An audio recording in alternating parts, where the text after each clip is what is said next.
In today's MS in the News segment, we're exploring a topic close to the hearts of many, including myself, the link between migraines and multiple sclerosis. Recent research has unveiled a surprising statistic. About 1 in 4 MS patients also deals with migraines. And here's the kicker. If you have MS, you're nearly twice as likely to experience these debilitating migraines than somebody who doesn't have MS. I'm definitely part of this statistic because I've gotten debilitating migraines since childhood. So I'm diving deep into this study to understand the implications and any potential remedies.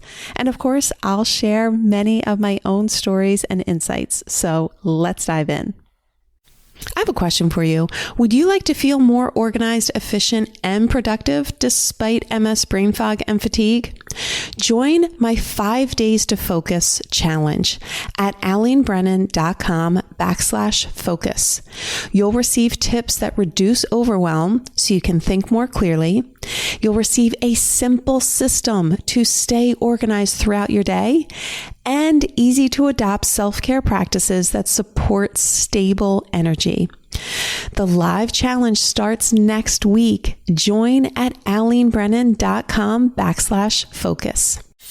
There are 1 million people diagnosed with multiple sclerosis in the U.S., so that makes you 1 in a million.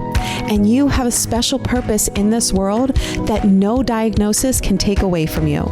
So if you are ready to reclaim your body, mind, and life from multiple sclerosis, welcome to my MS podcast. I'm your host, Alene Brennan. Migraines, if you know, you know. They're more than just a bad headache. Migraines are a full body experience. I often compare it to having brain freeze and the flu at the same time. It can last hours, days, weeks, and for the really unfortunate, their migraines have no end.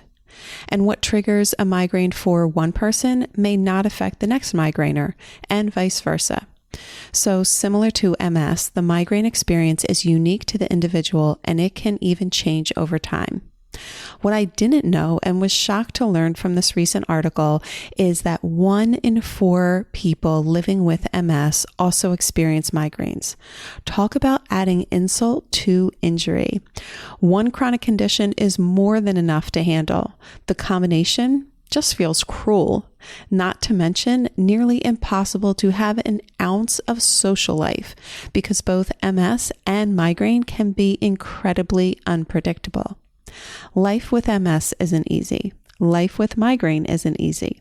Life with MS and migraine, it's tough. So let's take a closer look at this study. The study is titled The Association Between Multiple Sclerosis and Migraine, and it was reported in the Journal for Multiple Sclerosis and Related Disorders. Here's what makes the research special. It's not based on just 1 or 2 isolated studies.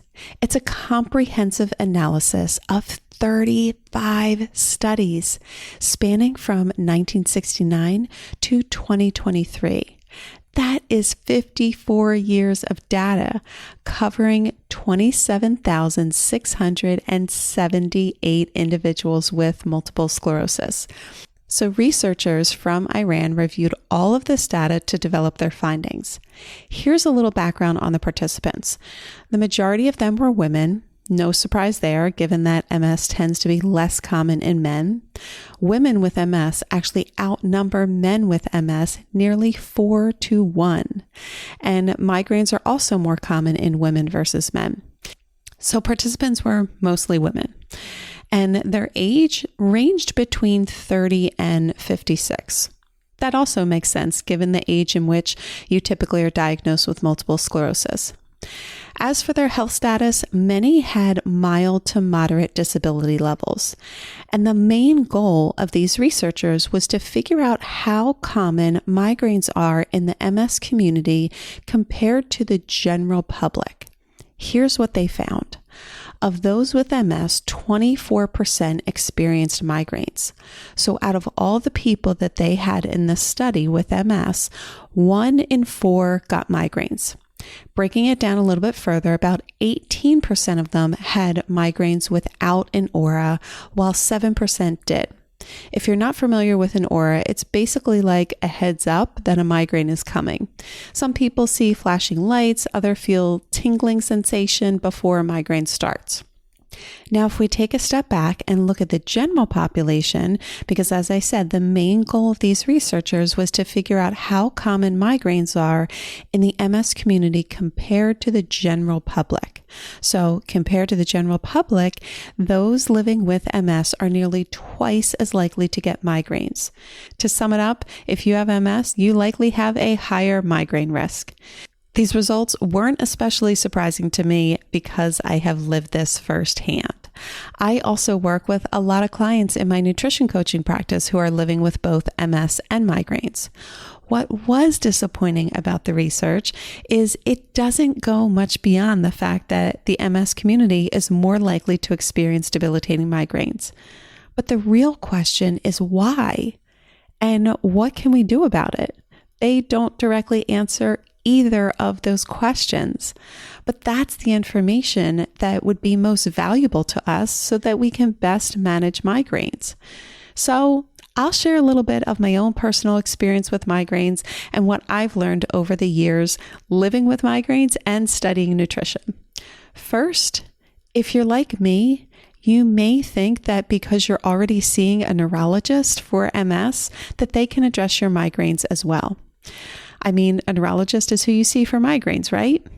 Yes, that's true. However, the doctor who treats MS likely doesn't want to oversee your migraines as well. You're best off finding a headache specialist who can help to manage migraines for you. And really, a headache specialist will likely have more recommendations and options to help you.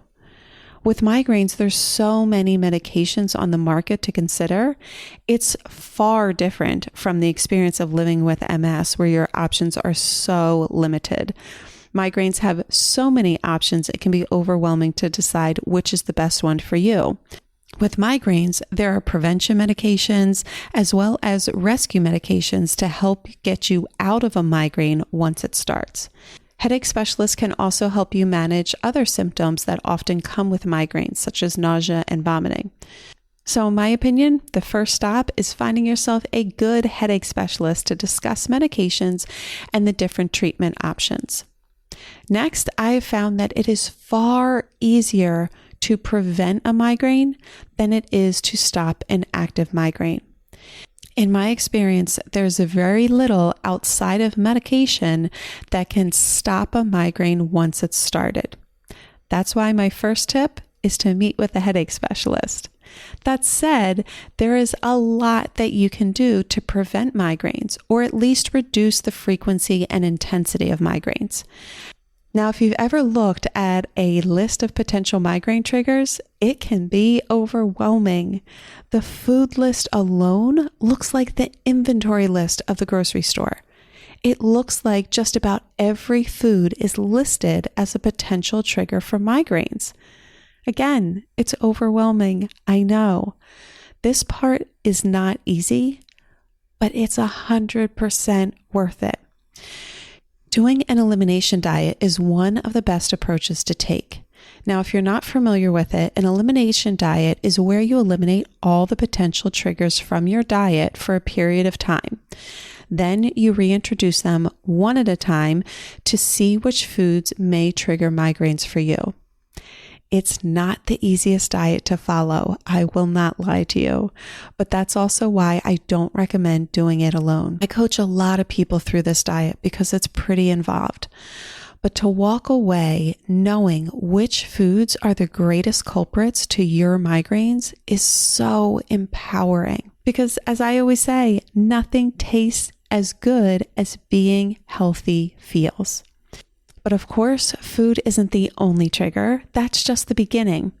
The other consideration to keep in mind if you experience migraines is the value of body work. One of the other common triggers can be muscular tension, especially in the head and neck. So if you tend to carry a lot of tension in your neck, shoulders, and even your back, it could be a good option to explore. Now, there are countless body workers that you could consider. It's really a personal preference. Some people love massage, others swear by chiropractors or acupuncturists, and then the next person might tell you that cranial sacral therapy gives them the best relief. And just as there are so many treatment options, there are even more practitioners within each field. So one massage therapist may be more helpful for you than another. My point here is that there are a lot of options available for you. But of course, I know the greatest concern often with bodywork is the cost. These treatments are rarely covered by insurance, so that means that they're coming directly out of your pocket, which isn't always possible. If that's the case, check with your insurance to see what is available. You may have some physical therapy sessions that you could get some recommendations on stretches to relieve tight muscles. Or you may have some coverage for chiropractic care. That's starting to be more and more common now. So you may have more options available than you think. Okay, I could go on for hours about this. And honestly, if this is a topic that you want to hear more about, let me know, because if we have a lot of listeners dealing with migraines, I can certainly speak more to this topic. I'm always looking to make sure that I'm providing you with the most valuable information so that you can feel your best living with MS and migraine. Okay, my friends, that is a wrap. Well, my friend, we've reached the end of this episode. Pick one lesson from today's discussion and put it into action now. It's time to reclaim your body, mind, and life from multiple sclerosis. And for more resources, events, and programs, head over to alenebrennan.com. See you on the next episode of my MS podcast.